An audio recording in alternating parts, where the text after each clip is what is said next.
Well, it finally happened. Today, during the Nintendo Indie Game stream, the Game Kitchen dropped the announcement trailer for Blasphemous 2, the sequel to one of Jack and I's favorite games of all time. Perhaps I summoned it by mistakenly name-dropping them in the Fury video earlier today. Whatever the case, we were both tweaking out majorly upon receiving knowledge of this insane news mere hours ago. One of the highlights of our time running this channel was when one of the developers posted about enjoying our boss ranking video on Twitter. That was absolutely crazy to us.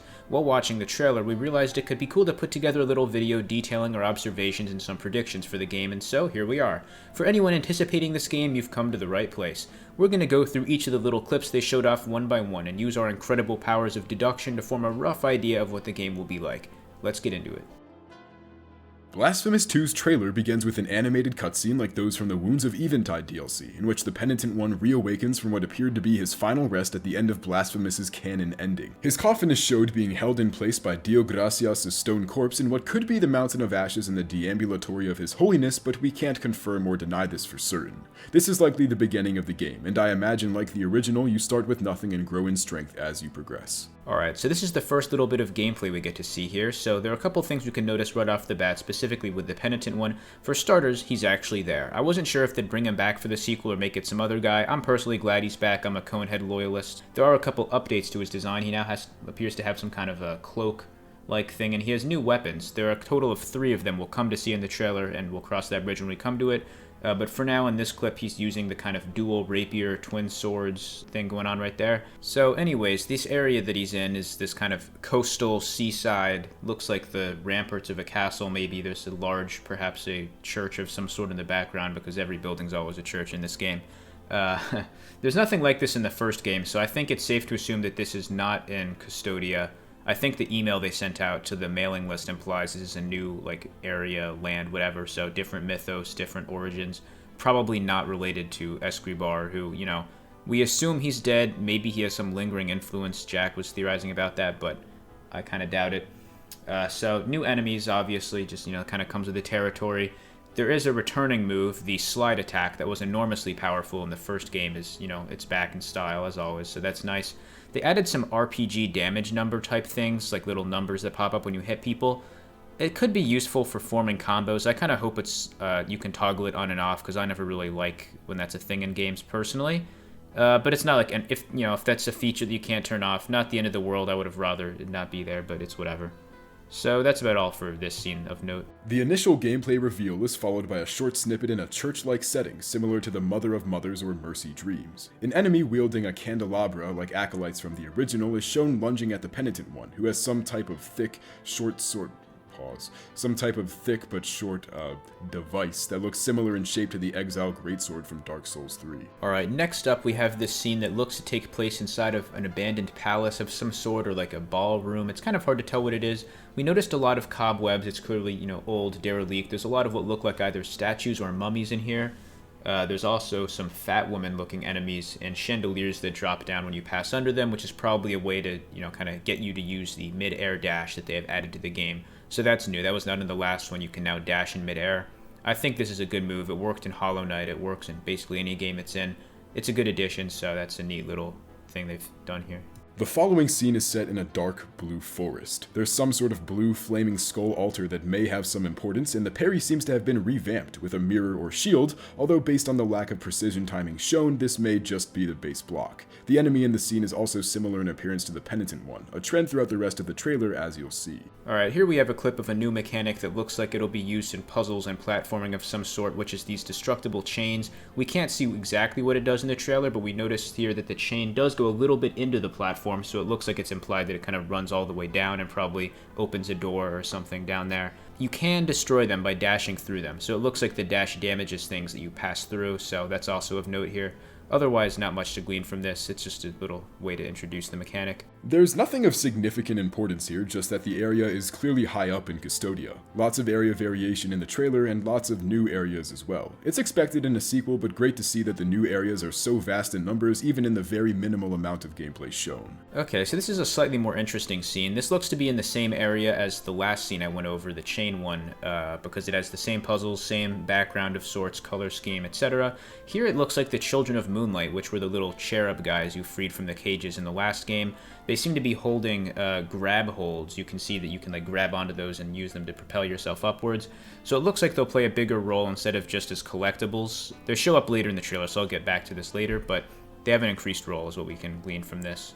In this scene, another new weapon is shown, some type of mace with a large dome-shaped head and chains held by the Penitent One. In this scene, the Penitent One hits a bell which activates an AoE that seems to activate otherwise hidden platforms, or maybe there's a relic similar to blood perpetuated in sand from the previous game that turns on these platforms as well. Okay, so this is a really brief one. New mechanic that was teased at the end of the last clip and confirmed how it works in this one. You attack these mirrors and you teleport to wherever the beam of light refracting off them leads.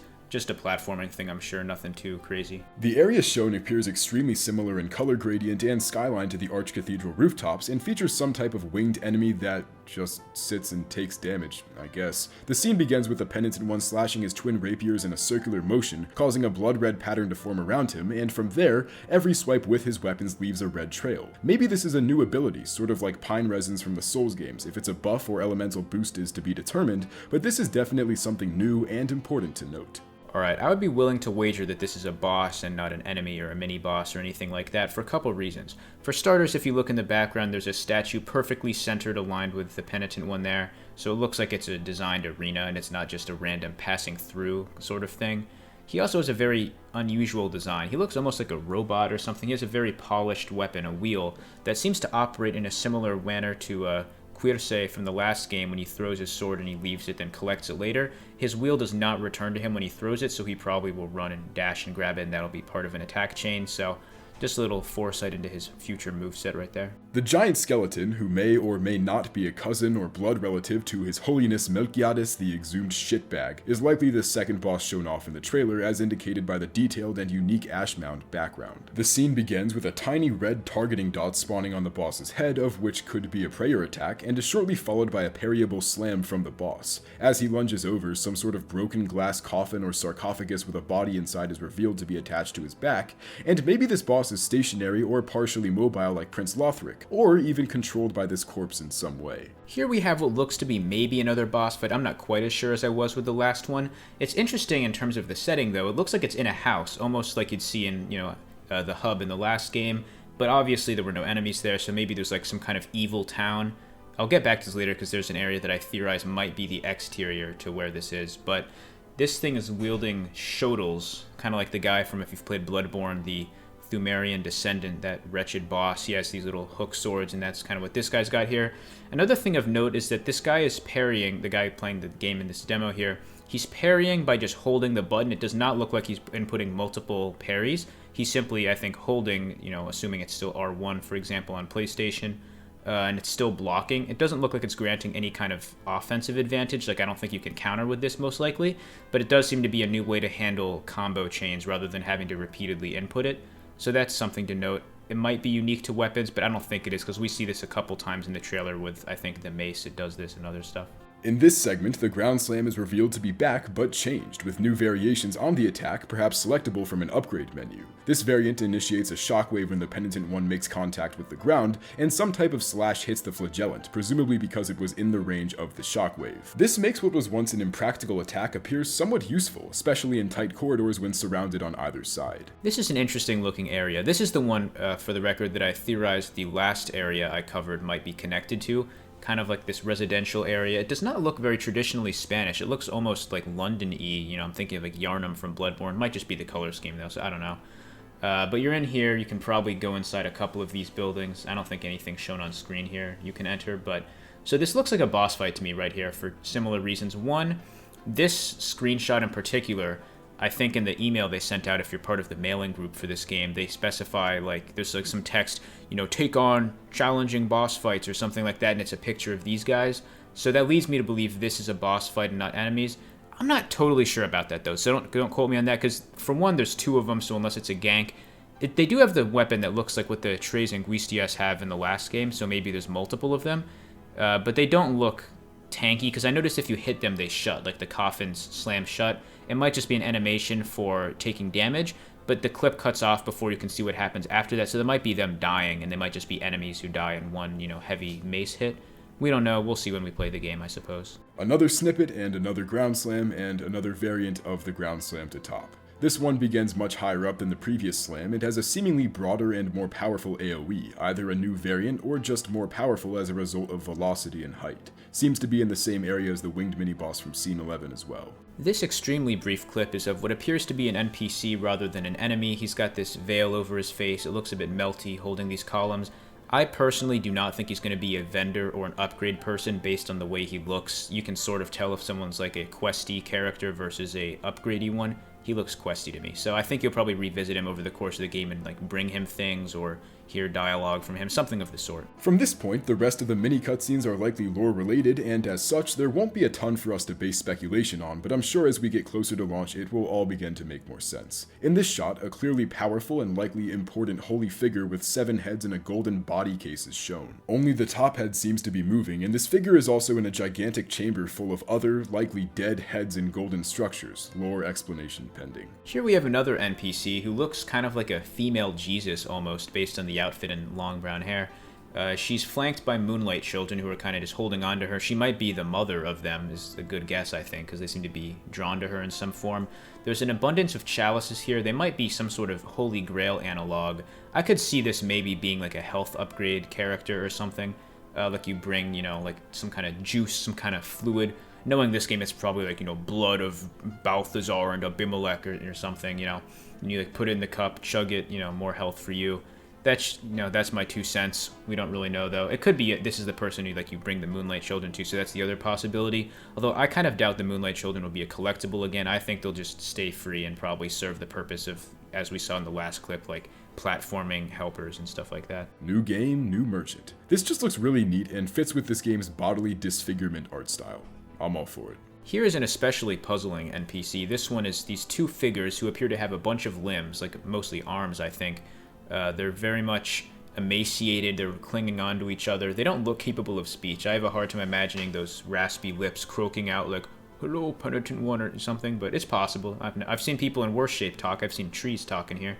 So, you know, the miracles works in mysterious ways. In this scene, what's likely a Conehead boss is shown. My running theory as of this point is that the Coneheads are a sort of tribe or apostate clan, like Mandalorians, and following the death of the High Wills, have re-emerged in Custodia without fear of the will of the miracle disparaging their kind. Why they all have it out for the penitent one, I'm not sure, but once again, as the game launches and item descriptions and such make rounds to all the lore experts, it will probably make sense. This Conehead is doused in gold and is holding what seems to be some type of battle ram, and initiates the fight with a dash attack like many other humanoid bosses do as well. Here we have a shot of some villagers licking a disembodied hand's fingertips, assuming it's not just because it's so damn tasty, it's possibly an act of reverence, maybe some emissary of the miracle. The miracle, I don't know if it's dead, it's hard to tell because in the end of the Wounds of Eventide DLC you see a giant naked dude inside a heart kind of gestating like a fetus, so that might be kind of some kind of successor to it.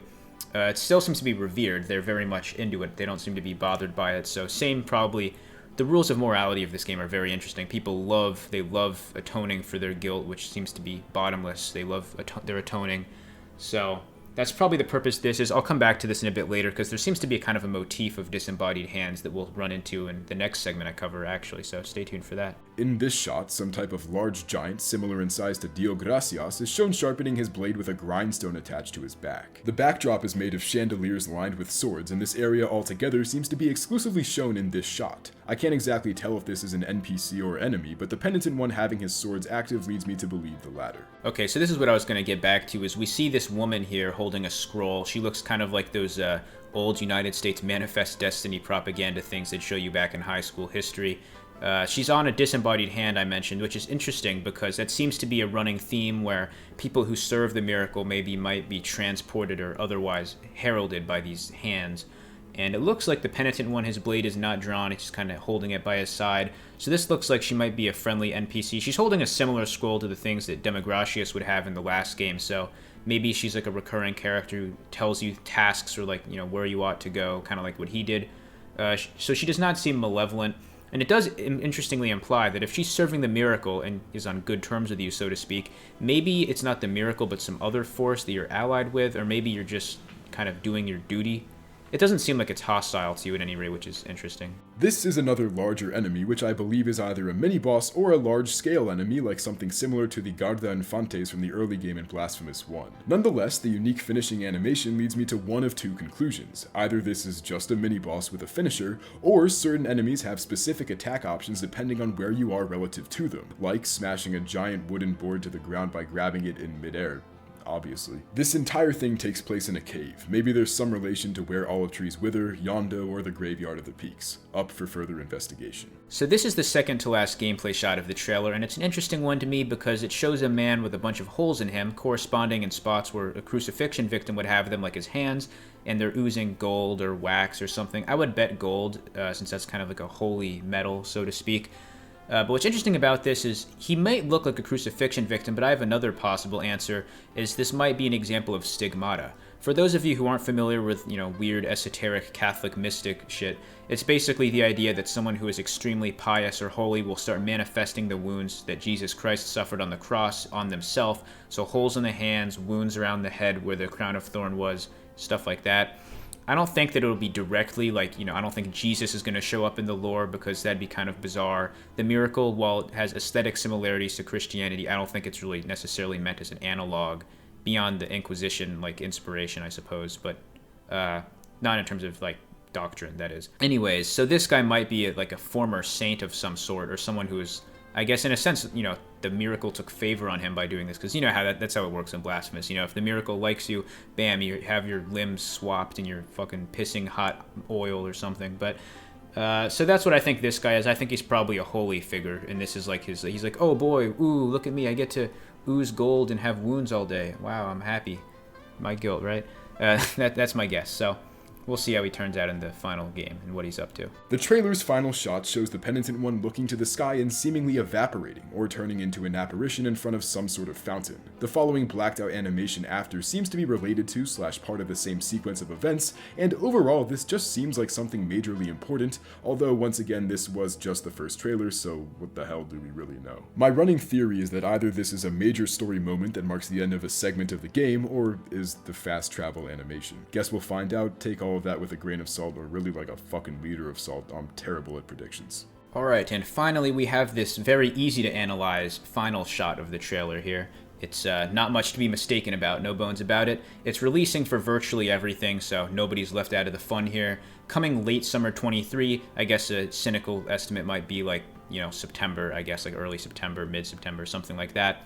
And the only thing I would mention that's possibly of note is the Penitent One seems to be golden here rather than silver. It might just be a stylistic thing, so I don't know. But it could be relevant. Maybe there's he turns Super Saiyan, I don't know. Yeah, so that's it. Late summer 23, Blasphemous 2 coming. Looks awesome. Thank you for watching our breakdown of Blasphemous 2's reveal trailer. The first Blasphemous is one of our favorite games ever and has an extremely deep and tightly woven narrative made in the secrets found in game, so we're sorry for the lack of in-depth expositional notes made, as there really is no context for us to base anything on aside from long-shot connections and visual similarities. If you'd like to, subscribe and check in every Wednesday for new uploads, and check out our Patreon and Discord server, linked in the description below. That's all for now. Deuces.